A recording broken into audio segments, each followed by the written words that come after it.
I'm Mark Matsumoto and welcome to my Tokyo kitchen.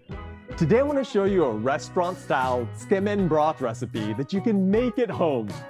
Tsukemen literally means dipped noodles, and it's a style of ramen where you dunk thick noodles in a concentrated ramen dipping sauce that sticks to your lips and drips with umami.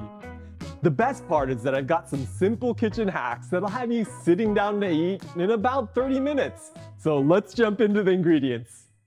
For the tsukemen soup, I've got 230 grams of ground pork, 15 grams of garlic, 15 grams of ginger, 25 grams of carrot, 30 grams of onion, 3/4 of a teaspoon of salt, a 1/4 teaspoon of baking soda, and 1 tablespoon of oil.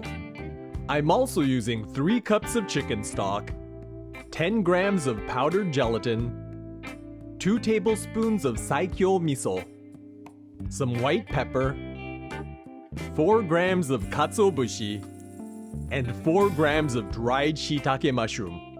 To serve the tsukemen broth, I've got 270 grams of thick, fresh ramen noodles, some chashu, a white ramen egg, which I'll drop a link for in the video description below, and some scallions.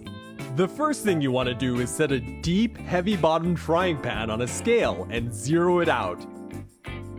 Then I'm gonna grate 30 grams of onion into the pan. It's about 1/4 of a small onion. By grating the aromatics, it allows us to fully caramelize them in minutes because we're releasing most of their liquid and creating a ton of surface area. Now we just need to zero out the scale again and grate in 25 grams of carrot. Then I'm going to do the same with 15 grams of ginger, which is about a thumb-sized knob. And finally, 15 grams of garlic, which is about 2 large cloves.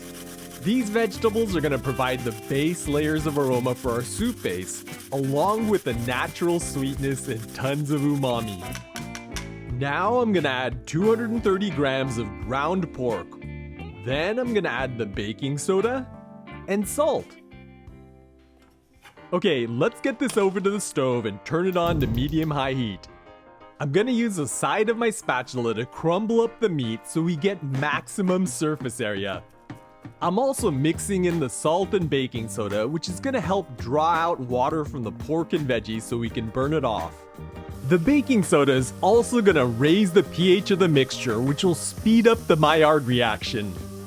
Put simply, these hacks let us create a deeply flavorful broth in minutes instead of hours. Okay, it's been about 4 minutes and you can see the meat is cooked through and there's no liquid left in the pan, so I'm gonna add a tablespoon of oil so we can start browning things. Now I'm gonna stir fry the mixture until the pork is very well browned and we have a beautiful layer of dark brown fond on the bottom of the pan. This will take about another 4 minutes. Alright, you see how the pork is sizzling like bacon and it's starting to crisp a little around the edges? This is what we want things to look like, so I'm gonna go in with the chicken stock. And then I'm gonna sprinkle on the gelatin powder.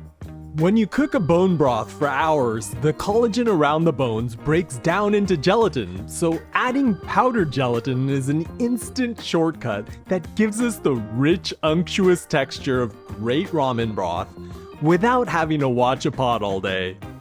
Scrape the fond off the bottom of the pot, and then we want to bring this to a gentle boil and let the flavors move into the broth for 10 minutes. While we wait for those flavors to transfer, I want to tell you about my online cookbook over at marksrecipes.com. It's where I share a new original recipe weekly, including Japanese noodles like this Okinawan somen champuru, this refreshing harusame salad, or this spicy yaki udon. There's over 210 recipes with a new one added every week, so go check it out. All right, back to our tsukemen broth. Our broth still needs a few minutes, so let's use this time to put a large pot of water on to boil and prep a few more ingredients. For our scallions, I'm going to trim the roots off and separate the stems from the greens. Then I'm gonna cut a vertical slit down each stem so I can lay the sheets of green onion out flat. Repeat this with the other stems and stack them on top of each other. Now I can slice the sheets of scallion stem into thin strips. Turn the strips 90 degrees and we can mince these up. For the greens, I'm just gonna trim them down to a more manageable length, and then I'm gonna slice them up. A sharp knife is pretty helpful here. Okay, the last thing we need to prep is our umami powder, and I'm gonna start by breaking up a dried shiitake mushroom into a spice grinder. Add the katsuobushi in. And then I'm gonna run this until we have a very fine powder. You can also do this with a small blender or food processor, but it won't get the powder quite as fine, so you'll want to sift the powder through a tea strainer to remove any chunks. Alright, this is looking perfect, so let's check and see how our tsukemen soup is doing. Oh, it smells amazing and it's thickened up a bit from the gelatin, so we're good to go. Let's pour this mixture through a wire mesh strainer into a pot. Be sure to get all of that broth and meat in there. Then I'm gonna press out as much liquid from the meat as possible. The pork has done its job, so you can discard it, but I usually like to save it for other things like fried rice or as a way to add some extra protein to eggs. Now I'm gonna add the Saikyo miso to the soup and give it a few cracks of freshly ground white pepper. Add the umami powder we made earlier, and then I'm gonna use an immersion blender to mix this together. Miso naturally contains lecithin, which is gonna help hold the fat and broth in emulsion, giving it a rich and creamy texture. I like using Saikyo miso for this because it contains a high percentage of rice koji, which makes it mildly sweet, and it hasn't been aged for so long, so it has a mild, unobtrusive flavor. Once the tsukemen broth has been emulsified, move the pot over to the stove and turn it on to low heat to keep it warm. Okay, our pot of water is at a full boil, so let's add our noodles. These are tsukemen noodles, but you can use any thick ramen noodle for this.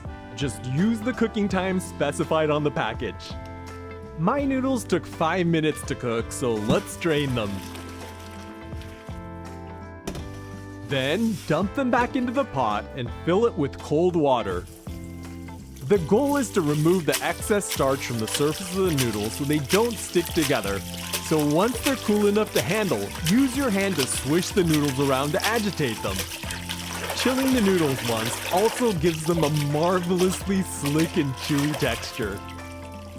Repeat the washing and rinsing step a few times until the water runs clear, and then you have a choice. Some places serve the noodles cold, but I don't like doing this because it chills the broth too quickly. Instead, I pour over a kettle of boiling water to reheat the noodles. Give this a stir to ensure the noodles are evenly reheated. Then I drain them one last time and give them a good shake to get rid of that excess water. Okay, our soup's nice and warm, so let's get it into a bowl.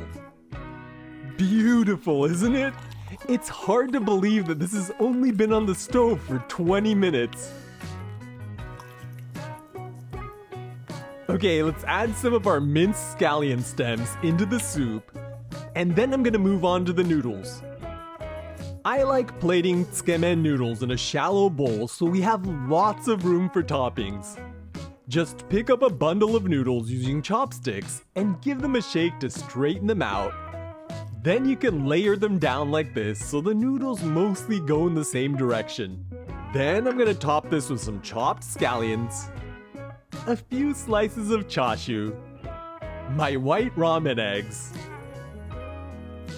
and I'm also gonna add some shredded nori. Alright, our homemade tsukemen and dipping sauce are ready to eat. This looks so good. Let's try it out. Itadakimasu. All right, I've got my soup here. I'm gonna get some noodles and some scallions. Oh, it's so rich and thick. Mm. It's like you took a normal ramen broth and cranked the flavor and richness dials up to 12. The gelatin emulsifies that pork fat in the soup, and it gives it an unctuous, velvety texture that you can usually only get by having a pot simmer for hours. And between the brown aromatics in pork, that miso, the shiitake, and katsuobushi, we've covered all the umami bases. This Tsukemen Broth makes for a ramen shop level bowl of noodles in about half an hour, so I hope you'll give it a try. Well, I've got a few more shots to shoot for this video, but check out this playlist for all of my noodle soup recipes. And I'll catch you in the next one.